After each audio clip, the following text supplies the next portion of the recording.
কেওনঝড়ের একদম সারাদিনের ঘোরাঘুরির শেষে আমাদের লাস্ট ডেস্টিনেশন হচ্ছে ভীমকুণ্ড। এটা কেওনঝড় থেকে প্রায় ৬০-৬৫ কিলোমিটার রাস্তা।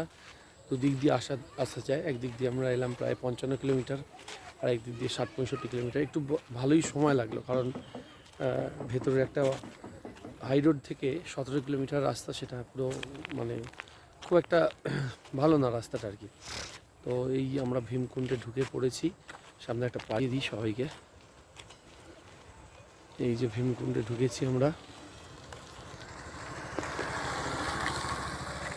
এখান থেকে আমরা টিকিট করব, টিকিট করে নিয়ে যাব।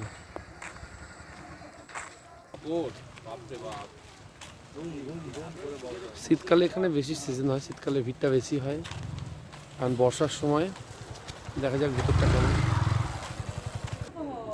এটা এন্ট্রি, এখানে এন্ট্রি ফি 10 টাকা করে, পার্কিং আলাদা লাগে।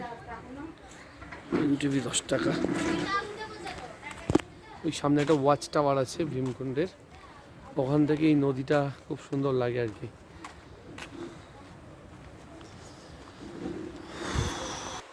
এই যে সামনে ওয়াচ টাওয়ারটা আমরা উঠবো।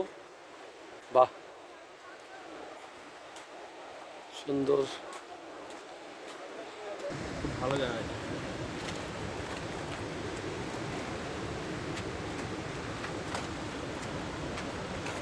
বাহ, অপূর্ব শোভা।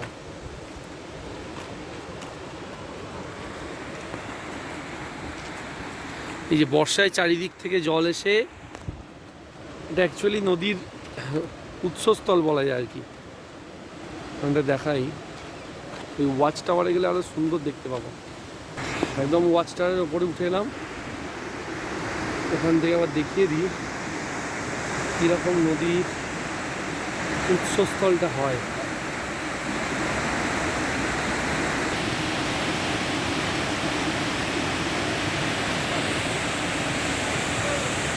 কি অসম্ভব সুন্দর লাগছে, দেখতে যত সুন্দর লাগছে, এই নদীর আওয়াজটা আরো সুন্দর।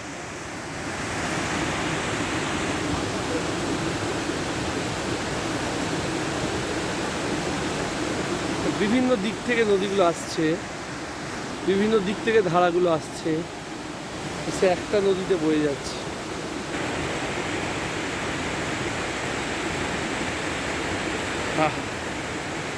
প্রকৃতির কি শোভা।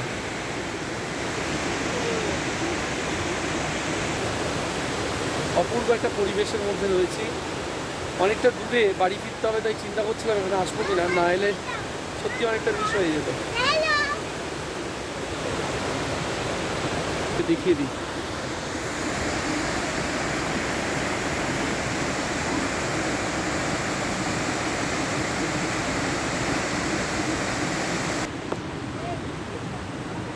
আরেকবার প্রথম থেকে গোল করে ঘুরে দেখিয়ে দিই।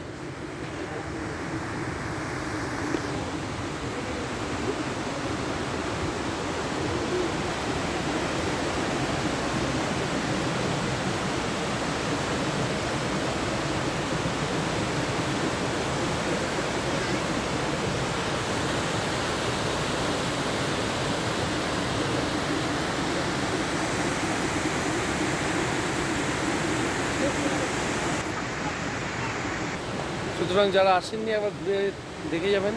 কেওনঝড় এলে অবশ্যই ভীমকুণ্ড। ওকে, টাটা।